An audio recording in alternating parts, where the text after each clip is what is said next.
नमस्कार, ललितास रेसिपी चॅनलमध्ये तुमचं स्वागत आहे। आज आपण बनवणार आहोत बिना पाकीचे रव्याचे खुसखुशीत लाडू। जिभेवर टाकताच विरघळणारे आणि 1 ते 2 महिने आरामानं टिकणारे हे लाडू आहेत। तर या दिवाळी फराळाला हे लाडू नक्की बनवून बघा, खरंच खूप छान लागतात चवीला। हे लाडू अगदी पेढ्यासारखे चवीला असतात। बऱ्याच जणाला बिना पाकीचे रवा लाडू जमत नाही, त्यासाठी छोट्या मोठ्या टिप्स सांगितलेल्या आहे। नक्की फॉलो करा, व्हिडिओला लाईक करा, सबस्क्राईब करा आणि व्हिडिओ पूर्ण बघा। रवा लाडू बनवण्यासाठी साहित्य काय काय लागणार आहे ते बघूया। तर सर्वात आधी इथं मी सर्व वजनी तुम्हाला सांगणार आहे। तर मी इथं रवा मोजून घेत आहे। तर इथं मी आता अर्धा किलो इतका रवा घेतलेला आहे वजनी प्रमाण, बघू शकता तुम्ही। आणि इथं मी बारीक रवा घेतलेला आहे। लाडू बनवण्यासाठी आपल्याला इथं बारीकच रवा घ्यायचा आहे। त्यानंतर आपल्याला इथं आता साखर मोजून घ्यायची आहे। तर साखर मी इथं मोजून घेणार आहे। त्यासाठी मी इथं साखर ठोसरच घेतलेली आहे। तर बघू शकता इथं मी 400 ग्रॅम इतकी साखर घेतलेली आहे। आता ही साखर मी मिक्सरमधून बारीक करून घेणार आहे। त्यामध्ये मी इलायची टाकलेली आहे।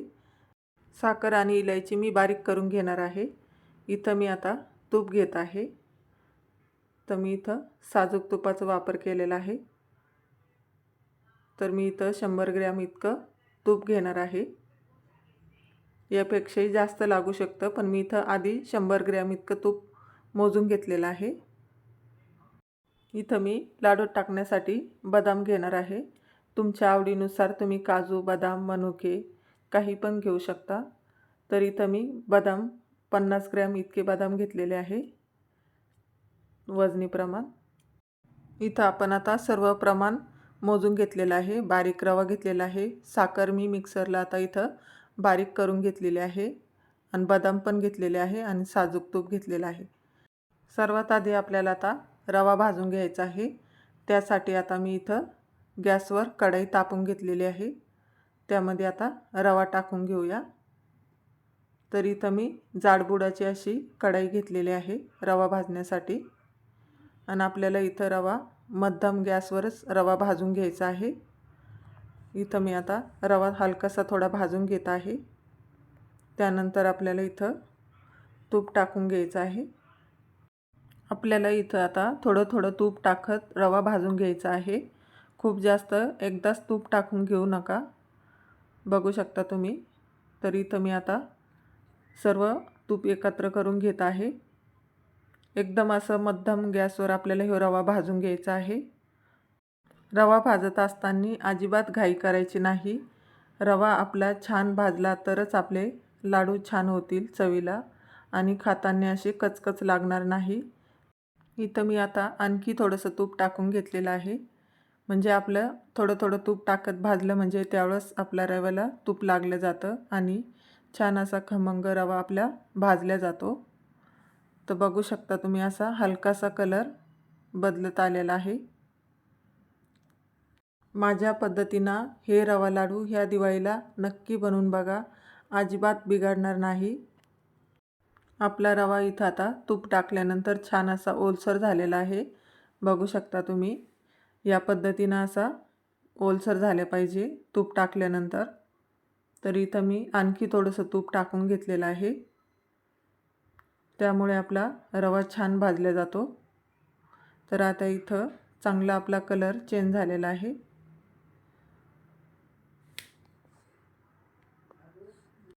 रवा भाजण्यासाठी मला इथं कमीत कमी 20 ते 25 मिनिटं लागलेले आहे मध्यम गॅसवर। आणि मध्यम गॅसवरच हे रवा भाजून घ्यायचा आहे, अजिबात फुल गॅसवर हा रवा भाजायचा नाही। इथं आपला आता रवा भाजून झालेला आहे। इथं मी गॅस बंद केलेला आहे, पण आपली कढई जी आहे ती गरम आहे। तर त्यामुळे आपल्याला इथं रवा असा परतून घ्यायचा आहे, म्हणजे खाली लागणार नाही। तर छान आपला रवा आता भाजून झालेला आहे। तर थोड्या वेळ आपण आता रवा थंड करून घेऊया। तर इथं मला रवा भाजण्यासाठी एवढं तूप लागलेलं आहे, आपलं थोडंसं तूप उरलेलं आहे। तर ह्या तुपाचा सुद्धा मी इथं वापर करणार आहे। इथं मी 1 ते 2 मिनटं रवा थंड करून घेतलेला आहे। खूप जास्त आपल्याला रवा थंड करायचा नाही। तर इथं मी आता गरम असतानाच हे पिठी साखर यामध्ये टाकून घेतलेली आहे।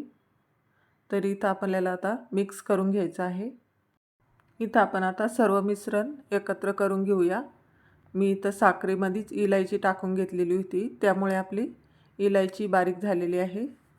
पिठी साखर आपल्याला रव्यामध्ये आता चांगली अशी मिक्स करून घ्यायची आहे पूर्णपणे। तर इथं कढई थोडी गरम आहे, तर इथं मी पक्कड लावून आता छान अशी मिक्स करून घेत आहे। बघू शकता तुम्ही इथं आता मिक्स करून झालेला आहे। इथं आपल्याला आता हा रवा 10 मिनटं असाच झाकून ठेवायचा आहे। त्यानंतर आपण आता 10 मिनटानंतर खोलून बघितलेला आहे। बघू शकता तुम्ही, तर थंड झालेला आहे। तर हे सर्व मी तूप उरलेलं होतं ते टाकून घेत आहे। त्यामुळे आपला रवा जो कोरडा झालेला होता तो असा ओलसर होईल आणि मिक्सरमधून आपल्याला काढायला सोपं जाईल। त्यासाठी मी इथं हे तूप शिल्लक राहिलेलं होतं ते टाकून घेतलेलं आहे। इथं मी लाडूचं मिश्रण आता थोडं थोडं घेऊन मिक्सरच्या भांड्यात बारीक करून घेणार आहे। तर इथं आपण आता सर्व मिश्रण असंच पूर्ण बारीक करून घेऊया। बघू शकता तुम्ही इथं मिश्रण मी बारीक करून घेतलेलं आहे। तर आपण इथं लाडू वळून बघूया, आपला लाडू ओळला जातो की नाही। तर हे बघा, आपला लाडू अजिबात ओळला जात नाही। तर त्यासाठी काय करायचं ते पुढं बघूया। तर इथं मी 2 ते 3 चम्मच इथं मी तूप घेतलेलं आहे। त्यानंतर मी इथं कट केलेले बदाम टाकून घेतलेले आहे। बदाम असे हलकेसे तुपावर परतून घ्यायचे आहे। इथं मी अर्धेच बदाम घेतलेले आहे 50 ग्रॅममधून, कारण की ज्यावेळेस आपण रवा लाडू बांधतो त्यावेळेस फुटू शकतो रवा लाडू, त्यामुळे मी इथं अर्धेच बदाम घेतलेले आहे। इथं मी आता हे रव्याचं मिश्रण सर्व आता मी कढईमध्ये टाकून घेणार आहे आणि जे तूप आणि आपले बदाम आहे त्यामध्ये असं मिक्स करून थोडंसं हलकंसं आपल्याला हे गरम करून घ्यायचं आहे। त्यामुळे आपले रवा लाडू अलगद असे बांधले जातात। खूप जास्त गरम नाही करायचं, म्हणजे कढई गरम झाली त्यावेळेस आपल्याला बंद करून टाकायचं आहे। तर बघू शकता तुम्ही, मी हलकंसं गरम करून घेतलेलं आहे, म्हणजे आपल्या हाताला सुद्धा चटका बसणार नाही इतपत मी गरम करून घेतलेलं आहे। हे रवा लाडू गरम असतानाच आपल्याला असे पटपट असे वळून घ्यायचे आहे। तर बघू शकता तुम्ही किती अलगद असे लाडू आपले बनत आहे। तर इथं मी तुम्हाला आणखी एक लाडू बनवून दाखवत आहे। या पद्धतीने जर तुम्ही रवा लाडू बनवले तर शेवटपर्यंत तुमचे लाडू तुटणार नाही किंवा फुटणार नाही। तर हलकंसं थंड जरी झाले हे मिश्रण तर तुम्हाला परत इथं गरम करून हे लाडू बांधून घ्यायचे आहे। खूप जास्त जर लाडू असले किंवा मिश्रण थंड झालं तर परत हे गरम करून परत आपल्याला हे लाडू बांधून घेता येतात। इतके सोपे रवा लाडू आहेत। बघू शकता तुम्ही, शेवटचा सुद्धा लाडू अलगद असा ओळला जात आहे। इथं आपले आता सर्व रवा लाडू बनून तयार झालेले आहे। बघू शकता तुम्ही किती छान लाडू आपले बनून असे तयार झालेले आहे। तर एकदम सोप्या पद्धतीने तुम्हाला इथं बनवून दाखवलेले आहे। खूप कमी साहित्यामध्ये आणि सोप्या पद्धतीने मी तुम्हाला इथं बनवून दाखवलेले आहे सर्व लाडू। तर कसे वाटले आजची रेसिपी? व्हिडिओला लाईक करा, सबस्क्राईब करा, जास्तीत जास्त शेअर करा। पुन्हा भेटूया अशाच नवीन नवीन रेसिपीसोबत। या दिवाळीला नक्की ट्राय करून बघा माझ्या पद्धतीने बनवलेले रवा लाडू। तुम्हाला इथं मी एक लाडू तोडून दाखवत आहे। तर बघू शकता तुम्ही, तोंडात टाकताच विरघळणारे हे रवा लाडू नक्की ट्राय करून बघा। तर व्हिडिओ संपूर्ण बघितल्याबद्दल धन्यवाद।